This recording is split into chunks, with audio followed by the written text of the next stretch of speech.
Tak ada apalah. Pada saya yang tu nak sampaikan. Sampai kita malam ni pun, kita sampai malam kan kelasnya? Bukannya? Saya bangunkan sampai malam? Bukan malam ya? Malam tunggulah, saya balik. Okey.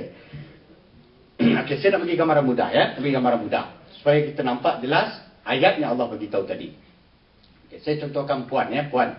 Puan sebagai isteri. Disebabkan sifat mawaddah, saya kata tadi, nak buat, kena buat dua-dua. Jangan buat satu. Buat satu, dia punya output. Apa output tadi? Hasilnya ialah sakinah. Bila puan buat dua-dua, suami dapat. Bila tuan-tuan buat dua-dua, isteri yang dapat. Yang namanya output tadi ialah sakinah tu. Contoh macam ni. Disebabkan sifat mawaddah, ya, ciri yang pertama, maka puan masak untuk suami.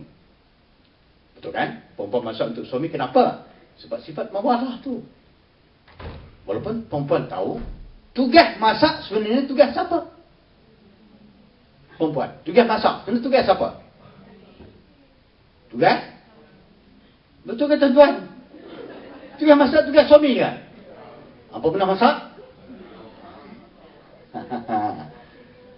Kepada saya, tugas masak ialah tugas Chef Wan. Okay. Tapi kenapa perempuan masak? Sebab sifat mawadah tadi kan? Sayang suami. Satu perempuan masak. Tak ambil kira siapa tugas yang sebenarnya pun. Nampak kata? Okey, itu yang pertama. Sekarang saya nak contohkan A dengan B ya. Saya namakan isteri, saya selalu panggil nama Nurul. Kemudian kelas atau khusus pra-perkahwinan, saya panggil nama Nurul. Pertama kalau ada nama Nurul di sini. Okey. Contoh Nurul A dengan Nurul B. Cuba tengok ya. Nurul A disebabkan sifat mawaddah, maka masak untuk suami. Dia tak kira dah, ni tugas siapa sebenarnya pun dia buatlah. Sebab dia sayang suami. Sebab mawaddah maksudnya ialah sayang, kasih, rindu, dendam. Okey? Masaklah untuk suami. Masak.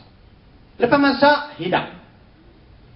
Sampai dia makan, dia beritahu, abang pergilah makan, Nurul dah masak, hari ni menu special tu bang. Cukup sedap bang. Abang pergilah makan, Nurul dah hidang, bawa turun saji, di dapur belakang rumah kita. Abang pergilah makan. Nurul nak lipat kain. Nampak kan? Ini Nurul A. Siapa tak faham dengan orang perempuan, tak habis-habis dengan kain. Betul ya? Betul puan? Betul kan? Kita tengok, pagi basuh kain, gemuk. Lepas asar, angkat kain. Lepas maghrib, lipat kain. Lepas isyak, simpan kain. Saya tak mahu ni sambung dah. Seperti saya kat ayat itu saja. Itu yang mana faham-faham, yang jenis lemak memang tak faham-faham. Okey. Itu Nurul A. Itu Nurul A ya. Cuba tengok Nurul B. Nurul B pun sama. Dia pun sifat mawaddah, sayang pada suami. Masak untuk suami. Masak. Lepas masak hidang. Sampai dia makan, dia beritahu, abang, jom kita makan. Hari ni Nurul masak menu special. Ambil daripada majalah 3. Contohnya kan. So apa Nurul B yang hati pun? Kau kagak apa dia? Soyok toge, sadi, telur goreng. Okey, nampak kan? Tindakan A dengan B memang tak sama. Sekarang ni saya dah minta respon. Contoh perempuan kan? Antara tindakan Nurul A dengan tindakan Nurul B, siapa yang sebenarnya yang menepati maksud Allah dalam surah Rum ayat 21 yang saya bacakan tadi. A atau B? Saya yakin semua akan jawab B. Sekarang ni cuba kita periksa balik, kita kaji balik, apa tak kenanya A? Okey. Dia nak kaji tak susah pun. Dia punya output, saya kata output tadi tu. Outputnya ialah, cuba bayangkan suami A. Bayangkan suami A. Kota-kota yang makan untuk tu seorang-seorang di dapur belakang sana. Betul kan? Mengkelan orang tua tu, mengkelan. Orang Kedah lah kata, mengkelan. Kan? Memang kita nampak suasana tu, kita nampak berbeza. Kan? Walaupun aktiviti sama. Masak. Nah ini yang saya nak jelaskan. Ya, tuan-tuan perempuan, nak contohkan bahawa pelaksanaan apa sahaja tindakan kita mesti base kepada dua ciri ini. Setiap apa saja kita nak buat.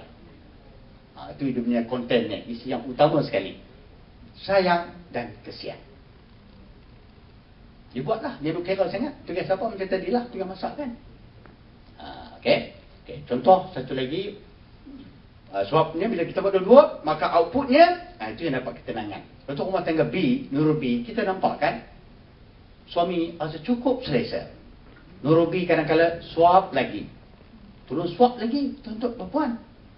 Perempuan suap tak suami? Tuntah orang tua tu kan biar dia makan sendiri. Kan? Boleh nak manja-manja sekali-sekala boleh. Jangan selalu tuntah, jangan makan sendiri. Kan? Itu suasana kan, suasana yang nak beritahu ni. Okey. Saya nak contoh satu lagi. Saya teringat kepada satu kes baru lagi, ya. Sebelum saya bertugas dulu. Bukan dulu, tapi kes baru. Ya. Iaitu berlaku pada sekitar tahun 1991. Baru lagi lah. Baru ya.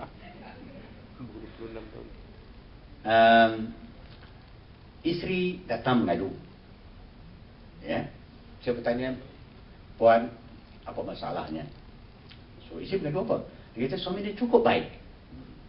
Kaki masjid. Dia sebut kaki masjid, baiklah. Kan? Kaki masjid baik dah tu. Kan? So, apa masalahnya? Dia dah kata suami baik. Ini tuan, dia kata, saya, kan? Bila malam dia, saya akan jadi gementar, saya akan jadi takut. Saya kata, apa malam dia takut? Siang tak apa, siang tak apa. Malam aja. Siang suami kerja. Siang suami kerja. Malam, saya jadi takut. Kenapa puan takut saya apa? Saya takut bila suami nak bersama dengan saya. Saya kata itu bukankah sunnah?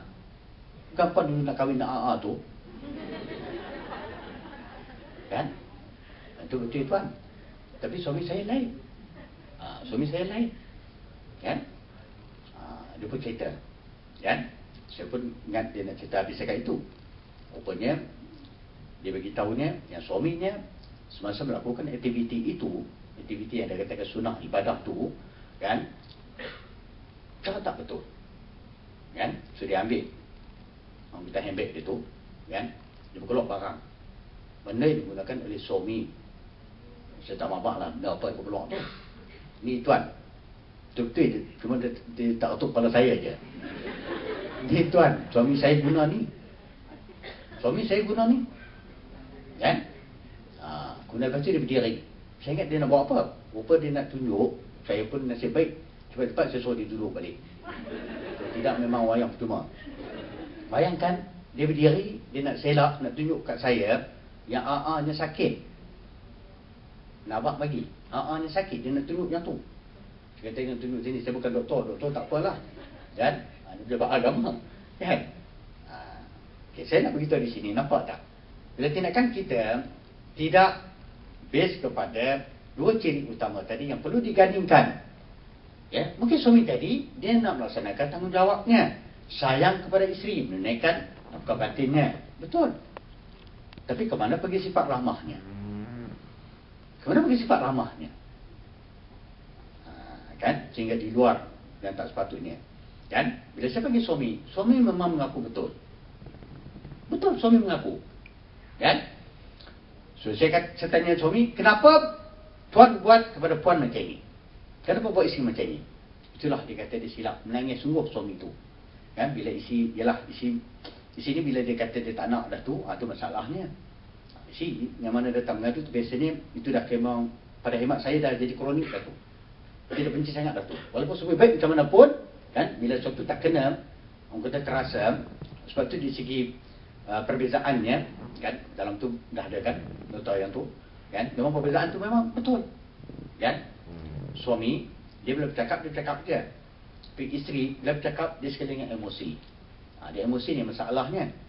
Itu yang Nabi pesan tu, yang Nabi pesan tadi tu, kan, isteri, kan, kalau dia kata no, no, kalau dia kata yes, yes. Ini masalahnya tuan-tuan. Masalah tu lah. Bila kita benci, udah tu. Sekarang ni, tuan-tuan nak jaga, jangan sampai isteri kita tadi, dia letak dalam, kata seolah mindset, mindmap dia tu, benci. So, benci tu udah tu. Susah tuan-tuan. Tuan-tuan nak jumpa kaunselor mana pun, selagi dia tak boleh ubah mindset dia itu, Tak boleh.